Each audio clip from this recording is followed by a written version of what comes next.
بسم اللہ الرحمن الرحیم۔ السلام علیکم، آپ دیکھ رہے ہیں پروگرام سجاد میر کے ساتھ اور میں ہوں آپ کا میزبان غفران چغتائی۔ آج ایک اہم ترین پریس کانفرنس کی D G I S P R major general Babar Iftikhar نے، جس میں انہوں نے یہ کہا کہ ملک کی سلامتی کے حوالے سے کیا چیلنجز درپیش ہیں۔ مختلف صحافی نمائندے بھی وہاں پر موجود تھے۔ جب ان سے سوال کیا گیا کہ نواز شریف کیا ملک میں واپس تشریف لا رہے ہیں اور کوئی ڈیل کی باتیں کی جا رہی ہیں، تو ان کا کہنا تھا کہ ایسی تمام باتیں افواہیں ہیں اور ان افواہوں کا جواب انہی لوگوں سے جاننے کی کوشش کرنی چاہیے جو اس حوالے سے بات چیت کرتے ہیں۔ اس حوالے سے آج کے پروگرام میں بات کریں گے کہ جو بھی موقف آئی ایس پی آر کی جانب سے آیا ان کا آفیشیل موقف ہے، اور اس کے بعد کیا افواہیں دم توڑ جائیں گی یا اس سے کوئی مزید بات بھی نکلے گی۔ اس کے علاوہ انہوں نے ایک اور بات بھی کی کہ قلعدم تحریک طالبان پاکستان کے حوالے سے ان کا یہ کہنا تھا کہ ان کے ساتھ جو سیز فائر کا معاہدہ تھا وہ ختم ہو چکا ہے اور اب ان کے خلاف آپریشن شروع ہے۔ انہوں نے یہ کہا کہ جب ہم نے موجودہ افغانستان کی حکومت سے یہ کہا کہ آپ کی سرزمین جو ہے وہ ٹی ٹی پی استعمال نہ کرے، تو انہوں نے یہ اس بات کا آغاز کیا کہ ہم آپ کو ایک ٹیبل پر بٹھانا چاہتے ہیں، اور ان کے کہنے پر ہی یہ جو مذاکرات ہیں وہ شروع ہوئے تھے۔ اس معاملے پر بھی آج کے پروگرام پر بات ہوگی۔ اور پھر آپ کو یہ بتائیں کہ وفاقی ادارہ شماریات نے 2021 کی پہلی ششماہی کے جو ہیں وہ اعداد و شمار جاری کی۔ اس کے مطابق رواں مالی سال کی پہلی ششماہی میں تجارتی خسارہ 25 ارب ڈالر سے تجاوز کر چکا ہے۔ اس کے کیا اثرات ہماری معیشت پر ہوں گے اور اس سے آنے والے دنوں میں کن کن مشکلات کا سامنا کیا جا سکتا ہے، اور برآمدات اور درآمدات کے درمیان میں کتنا فرق ہے، یہ بھی اپنے ماہرین سے جانیں گے۔ ان تمام امور پر بات کرنے کے لیے میرے ساتھ اسٹوڈیو میں موجود ہیں نامور صحافی اور سینئر تجزیہ کار استاد محترم جناب سجاد میر صاحب۔ میر صاحب، سب سے پہلے تو بات کرتے ہیں اس پریس کانفرنس کی جس میں مختلف صحافیوں نے سوال کیے، اور ایک سوال کے جواب میں انہوں نے کہا کہ تمام افواہیں ہیں نواز شریف کی واپسی کے حوالے سے، جو کہہ رہا انہی سے جانیے۔ آپ کیا سمجھتے ہیں کہ ان کا موقف؟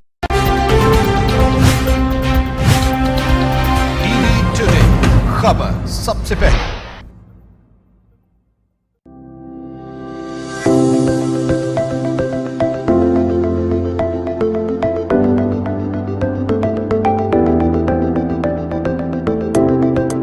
افواہیں ہیں، اسپیکولیشنز ہیں، انہوں نے بھی تردید کر دی، حقیقت کیا جگہ پر ہے، لیکن یہ ہے کہ اسٹیبلشمنٹ کے آدمی کو یہی کہنا چاہیے تھا، فوج کو یہی کہنا چاہیے تھا، اور حکومت یہ کہلانا چاہتی تو انہوں نے کہلا دیا ہے۔ اور دوسری کا تو دعویٰ ہی نہیں ہے کہ وہ ڈیل کر رہی ہے، وہ تو یہ اس بات کا ان کا کہنا ہے کہ یہ لائے گا، بھائی ان کی مجبوری ہوگی یہ لائیں گے، وہ اس طرح کی بات کرتے ہیں۔ اور یہاں یہ کہ نواز شریف نے طے کیا کہ وہ آ رہے ہیں، تو اس سے ان کو خیال ہوا کہ وہ اندر کھانا میں بات چیت تو نہیں ہو رہی، انہیں یہی کہنا چاہیے تھا، اس سے ہٹ کے انہیں کچھ کہنا بھی نہیں چاہیے۔ میرے ساتھ مزید بات کرتے ہیں، ہمارے ساتھ موجود ہیں سینئر تجزیہ کار، پروگرام اینکر اور جناب افتخار احمد صاحب، ان سے جانتے ہیں کہ جی افتخار احمد صاحب ہمارے ساتھ ہیں۔ جی ماشاءاللہ وہ تو ہماری نصف صدی کو جانتے ہیں، بہت اچھی طرح پہچانتے ہیں سیاست کو، وہ بہتر بتا سکتے ہیں۔ السلام علیکم افتخار صاحب۔ وعلیکم السلام سر۔ افتخار صاحب، یہ اب آج تو آئی ایس پی آر نے کہہ دیا کہ جی ڈیل بھی کون سی، جب ان سے کسی سے پوچھا، جس سے پوچھا گیا یہ کب ہوتا ہے کہ سوال کرنے والے پر کیمرہ اس طرح فوکس ہو، یعنی بتایا جائے کہ سوال کا جواب دیا جا رہا ہے، سوال کا جواب دیا گیا۔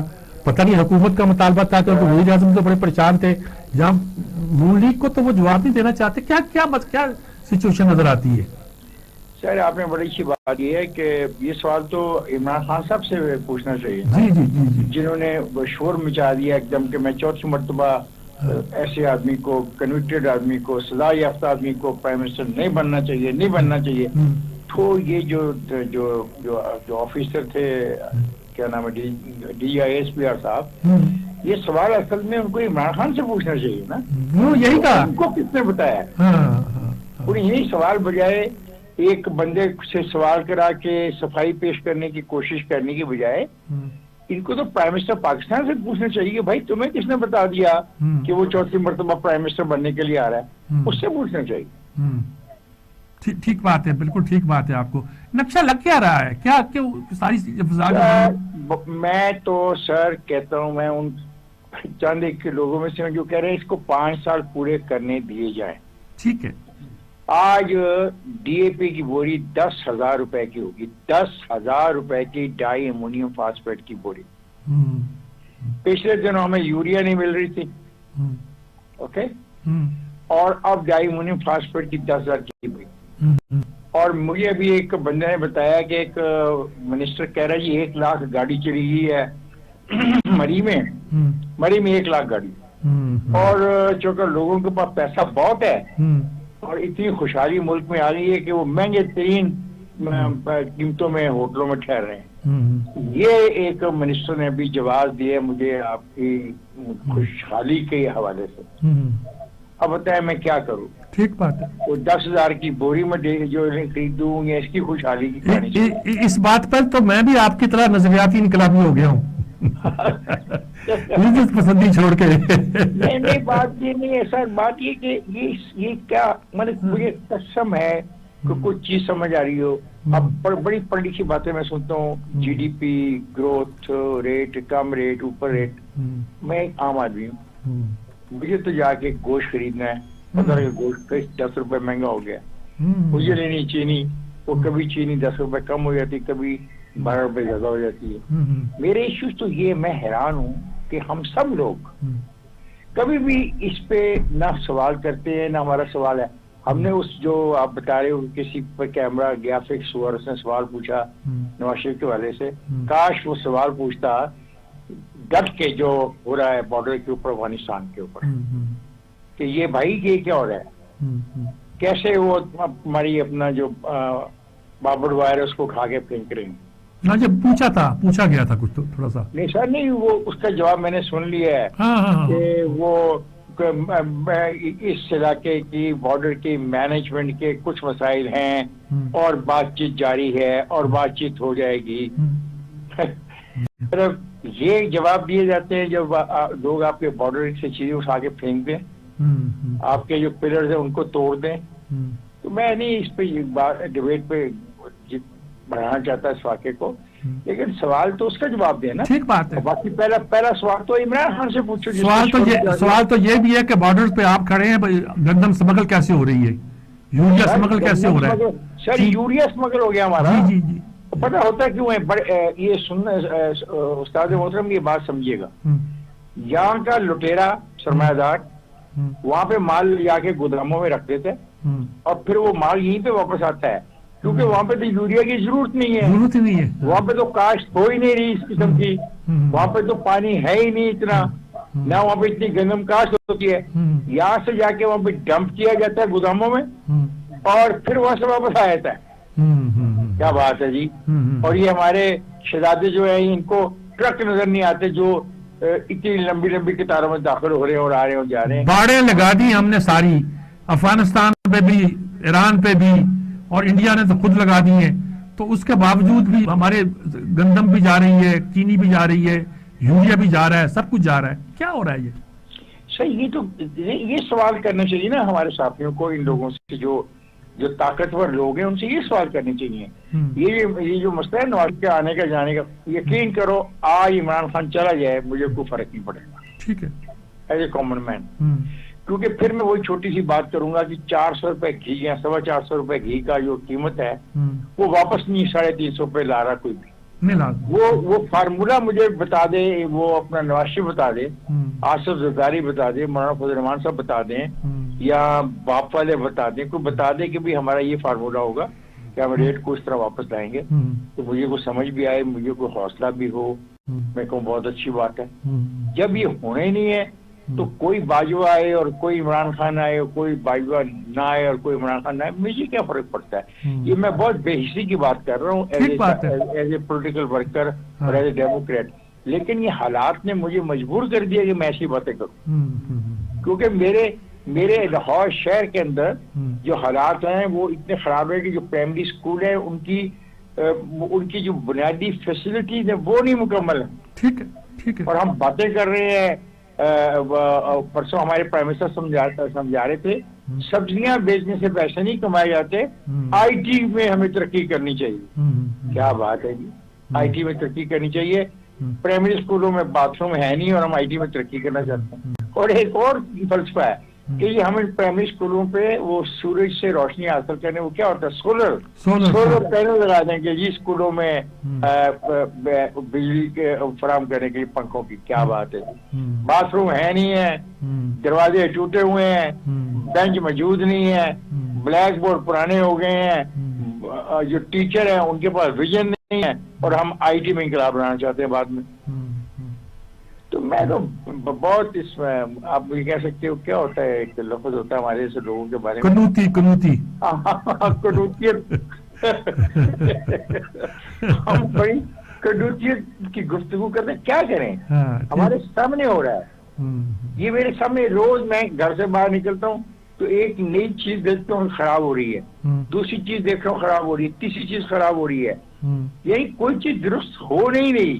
اور ہمارے سوالات ایسے ہو رہے ہیں کہ جی وہ میں کہتا ہوں یہ نواز شریف آئے یا نہ آئے, جب الیکشن ہوں گے تو لوگوں نے ان کی پارٹی کو اگر ووٹ دے دیا تو یہ سارے سوال کرنے والے, کروانے والے اور ان کے مطالب نکالنے والے دیکھتے رہ جائیں. ٹھیک بات ہے, ٹھیک بات کیونکہ ہے. لوگوں نے فیصلہ کرنا ہوتا ہے. ایک زمانہ آپ کو یاد ہے آپ مذاق اڑایا کرتے تھے ایک پولیٹیکل پارٹی کا, دیکھو اس پولیٹیکل پارٹی نے اتنی بڑی سرپرائز دے دی کہ سب کے سب ہی ہکا بکا رہ گئے. ٹھیک بات, ٹھیک بات. یہ کیا ہوا ہے, تمام اندازے تمام, اور یہ نہیں کہ وہ لیڈر بڑے نہیں تھے.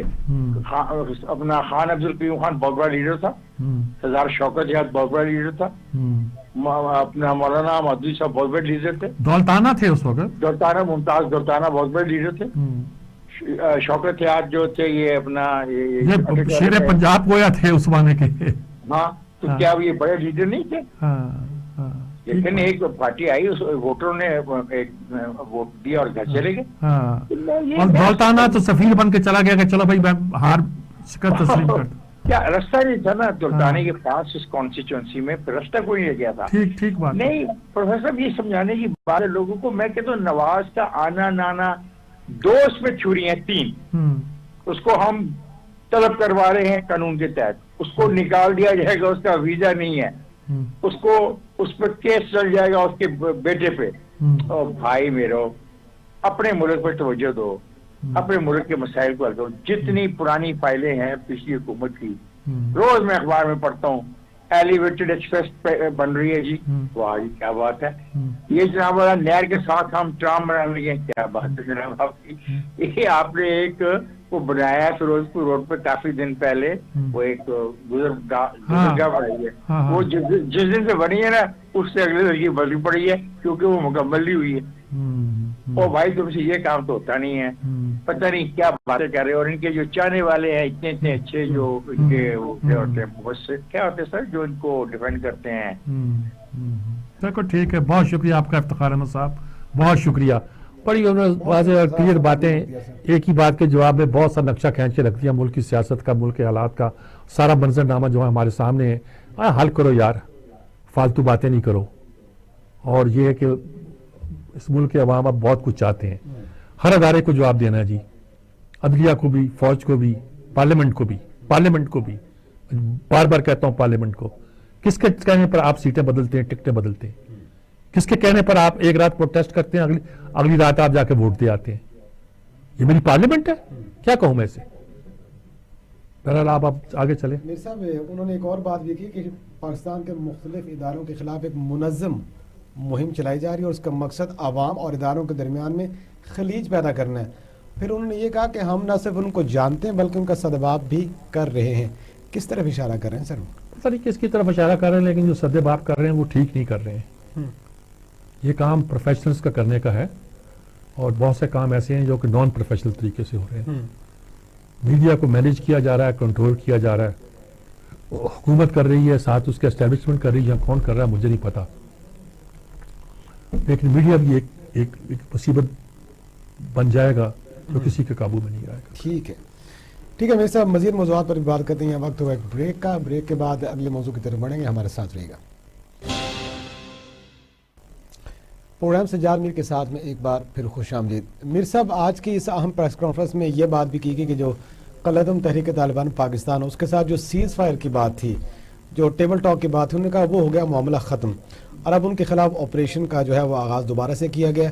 ساتھ ہی ساتھ انہوں نے یہ کہا کہ یہ جو مذاکرات شروع ہوئے تھے یہ موجودہ افغان گورنمنٹ کے کہنے پر اور ان کی درخواست پر کیے تھے, اور انہوں نے یہ بھی کہا کہ ان کے اندر بھی جو ہیں وہ بہت سارے اختلافات موجود ہیں, ٹی ٹی پی کے اندر ان کی بہت سی باتیں ہم نہیں مان سکتے. لہٰذا سر معاملہ ختم ہو گیا, اب کہانی کس طرف جائے گی؟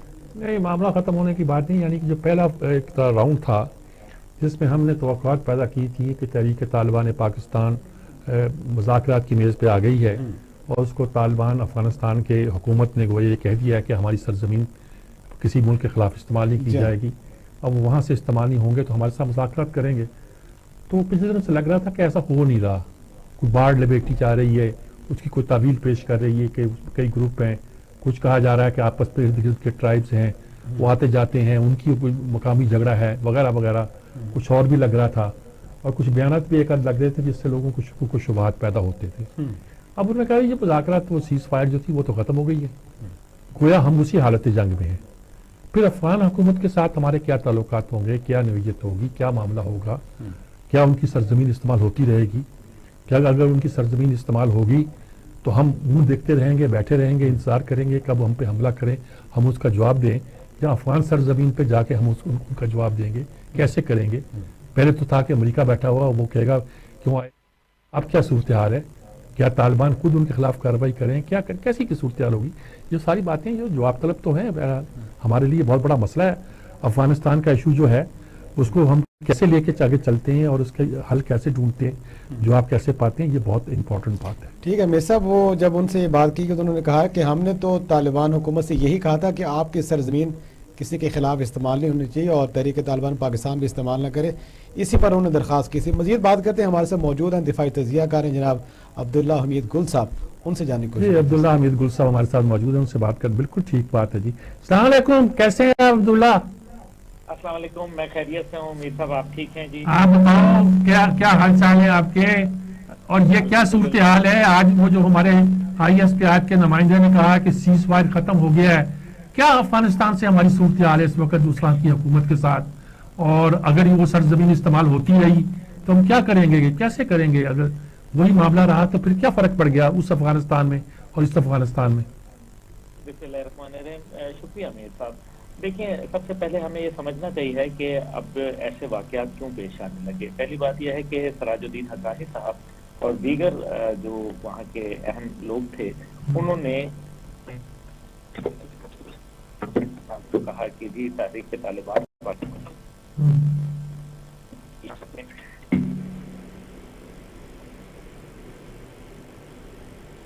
ہیلو سر، ہمارے رابطہ منقطع ہو گیا تو کوشش کرتے ہیں کہ دوبارہ ان سے رابطہ کیا جائے. تو میر صاحب، جو آپ نے ابھی بات کر رہے تھے کہ پرانے افغانستان میں اور نئے افغانستان میں کیا فرق ہو، کیا وہی فرق ہے جو نئے پاکستان میں اور پرانے پاکستان میں تھا؟ ہاں، ابھی وہ بتا رہے تھے کہ سراج الدین حقانی صاحب نے یہ کہا تھا جب وہ لوگ موجود تھے تو یہ کیسے ہو. یہ تو سوچنے کی بات ہے کہ ایسے لوگ جو وہاں موجود ہیں ان کی موجودگی میں ساری صورتحال جو پیدا ہوتی ہے تو کیوں پیدا ہوتی ہے، خرابی جو آتی ہے تو کیوں پیدا ہوتی ہے، اس کی وجہ کیا ہے، اس کی صورت کیا ہے، اس کا نقشہ کیا ہے، اس کا اصل پرابلم کیا ہے، اس کو کیسے سالو کیا جائے. یہ امپورٹنٹ تو ہے ہمارے لیے. ہمارے لیے اس وقت افغانستان زندگی اور موت کا مسئلہ ہے. ہم اس کے بہاف پر دنیا سے لڑ رہے ہیں، ہم اس کے بہاف پر دنیا سے بحث کر رہے ہیں، ہم اس کے بہاف پر اس طرح کا رویہ اختیار کر رہے ہیں کہ کچھ لوگ یہ کہتے ہیں گویا ہم طالبان گویا اسپوکس پرسن ہیں. ان ساری باتوں کے باوجود اگر ہماری اپنی سچویشن ہی بدلتی تو لوگ تو ہمیں تانے دیں گے کہ جن کی خاطر مرے جا رہے تھے انہوں نے تمہارا یہ حشر کر دیا ہے. تو کیا صورتحال پیدا ہوگی؟ یہ تو ایک اہم بات ہے اور یقینی طور پر غیر معمولی بات ہے یہ. جی سر، عبداللہ حمید گل ہمارے ساتھ دوبارہ لائن. جی السلام علیکم. رابطہ منقطع ہو گیا تھا. رابطہ منقطع ہو گیا تھا، آپ سے آپ بات کر رہے تھے، سراج الدین حقانی صاحب کا ذکر کیا تھا آپ نے، تو آپ فرمائیے، بات جاری رکھیے گا. جی دیکھیں، سراج الدین حقانی صاحب اور دیگر کچھ اہم لوگوں نے ایک کردار ادا کیا. انہوں نے کہا کہ تحریک طالبان پاکستان کے وہ عناصر جنہوں نے بہت سخت قسم کی جو دہشت گردی کارروائیاں تھیں اس میں وہ ملوث نہیں تھے، ان کے ساتھ ایک معاملہ کیا جائے، کیونکہ ظاہر ہے جو بھی وار ہوتی ہے، جب بھی چاہے وہ دہشت گردی کے خلاف ہو یا کچھ ہو، وہ اپنے حتمی نتائج پہ کبھی نہیں پہنچا کرتی، اور دونوں طرف کی جو سائڈیں ہوتی ہیں وہ اس کو اپنی جو ہے وکٹری جو ہے وہ قرار دیتے ہیں. اب مسئلہ یہ ہے کہ جو افغانستان کی آزادی کے بعد صورتحال یہ بنی کہ کچھ تحریک طالبان پاکستان کے وہ عناصر جو امریکہ کے اور اس کے اتحادیوں کے خلاف تحریک طالبان افغانستان کے ساتھ مل کے جنگ لڑ رہے تھے، وہ ظاہر ہے وہاں ان کے لیے ایک آپ کو معلوم ہے سافٹ کارنر تو تھا، لیکن اس کے باوجود طالبان نے ایک بڑا واضح میسج جو ہے وہ جاری کیا کہ کوئی بھی آدمی جو ہمارے کسی بھی پڑوسی ملک بالخصوص پاکستان کے خلاف اگر کوئی کاروائی کرتا ہے تو اس کی سزا جو ہے وہ موت ہوگی، اور اس کا آپ نے دیکھا بھی کہ انہوں نے دہشت گردوں کو جو ہے وہ موت کے گھاٹ اتارا بھی اور بڑی سخت کاروائی کی گئی۔ لیکن کچھ ایسے عناصر تھے نیچرلی جنہوں نے کہا کہ جی ہم جو ہے وہ امن کی طرف جانا چاہتے ہیں، ان کی یہ خواہش جو ہے وہ پاکستان تک پہنچائی گئی۔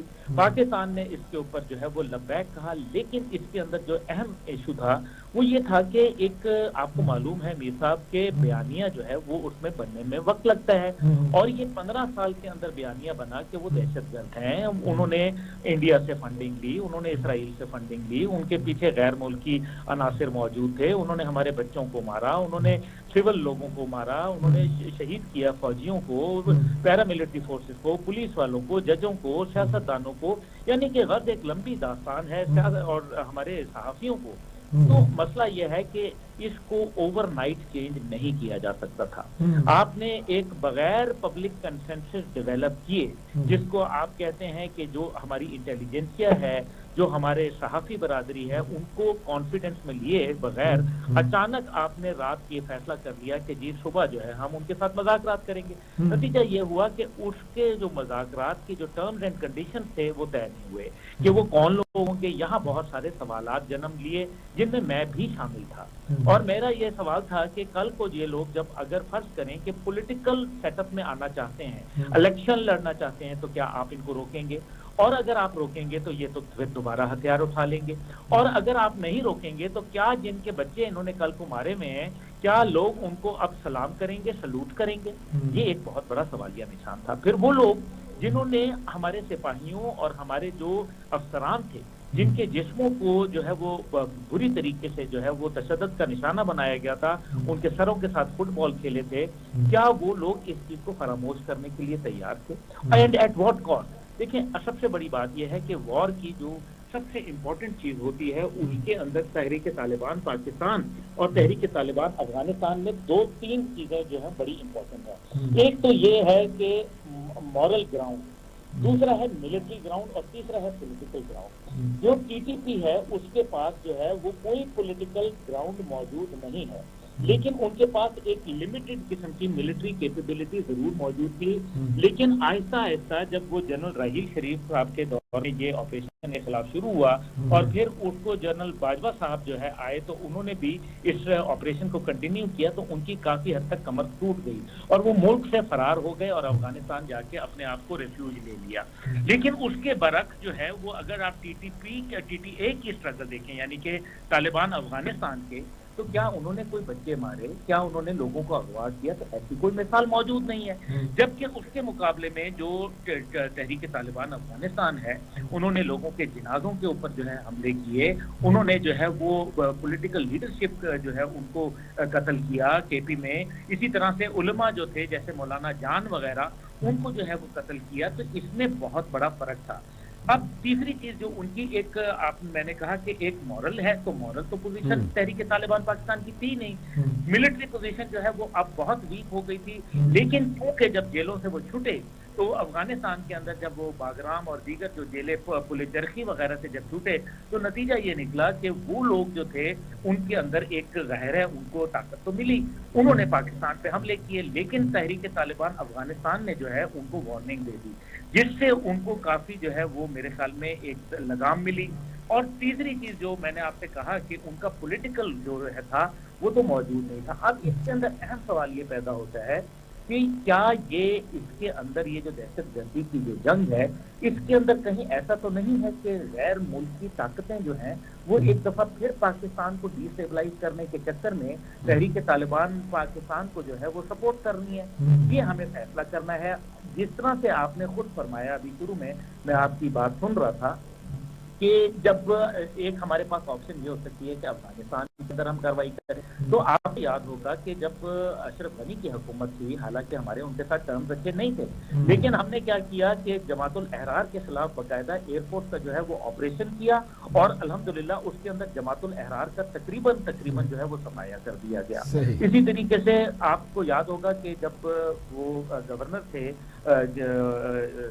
جن کے بیٹے کو اغوا کر گیا تھا سلمان تاثیر صاحب کے، تو ان کے بیٹے کو جو اغوا کیا گیا تھا تو وہ بھی تحریک طالبان افغانستان نے چھڑوایا تھا، وہ کسی اور نے نہیں چھڑوایا تھا، کوئی وہ وہاں امریکن فورسز نے نہیں چھڑوایا تھا۔ اب مسئلہ یہ ہے کہ یہ TTP ہے یا ETIM ہے یا UIM ہے، یہ وہ تمام آرگنائزیشنز ہیں جو کہ امریکہ کی موجودگی کے اندر وہاں پنپتی رہیں اور ان کو کسی نے لگام نہیں ڈالی۔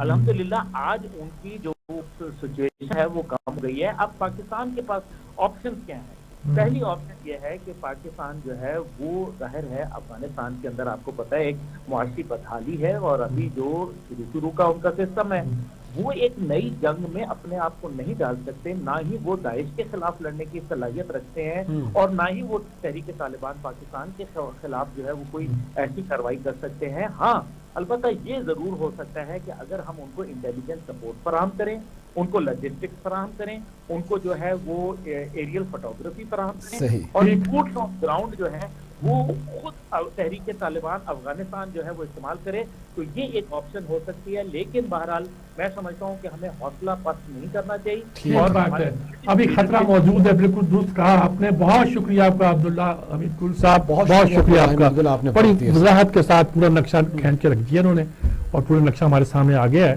اس میں کسی شک شبے کی گنجائش نہیں ہے۔ ہمارے لیے مسائل موجود ہیں، تحریک طالبان پاکستان کا ایک نہیں کئی گروپ ہیں، اور ان میں سے کچھ گروپ ایسے ہوں گے جو نہ تحریک طالبان افغانستان کے قابو میں ہوں گے نہ کسی اور کے ہوں گے۔ ٹھیک ہے میر صاحب، جس طرح سے ہم نے ان کی سفارتی محاذ پر مدد کی اور ڈٹ کر ان کی وکالت کی، ان کا بھی یہ فرض بنتا ہے کہ اس معاملے میں ہماری پوری طرح سے مدد کریں۔ حکومت افغانستان جو اب ہے جی سر، اور جو طالبان کی حکومت ہے انہیں ہماری مدد کرنے کا فرض بنتا ہے۔ بالکل انہوں نے وعدہ کیا ہے، اللہ کرے کہ وعدہ پورا کر سکے۔ صحیح ہے میر صاحب، ہمارا آخری موضوع ہے رواں جو مالی سال اس کی پہلی ششمائی کا جو تجارتی خسارہ اس کے حوالے سے بتایا گیا کہ 25 ارب ڈالر سے وہ تجاوز کر چکا ہے۔ یہ وفاقی ادارہ شماریات نے جو ہے وہ اس کے اعداد و شمار جاری کی ہیں۔ انہوں نے کہا ہے کہ جولائی تا دسمبر 2021 25 ارب 47 کروڑ 80 لاکھ ڈالر کا یہ خسارہ تھا، اور آگے انہوں نے یہ بات کی ہے کہ صرف دسمبر میں برآمدات 2 ارب 47 کروڑ اور جو درآمدات ہیں وہ 7 ارب 59 کروڑ ہیں۔ اتنا بڑا جو حجم ہے اور اس کے جو خسارے کا حجم ہے سر، اس سے تو ہماری معیشت پہلے ہی جو ہے زبو کا شکار ہے، مزید آگے کیا ہوگا سر؟ مطلب برآمدات تو بڑھ نہیں رہی، اور بقول عمران خان کے سبزیاں بیچ کے ہم اپنی برآمدات بڑھا نہیں سکتے، ہمیں IT بیچنا پڑے گی، اس کے لیے ہم نے تیاری کوئی نہیں کی ہوئی۔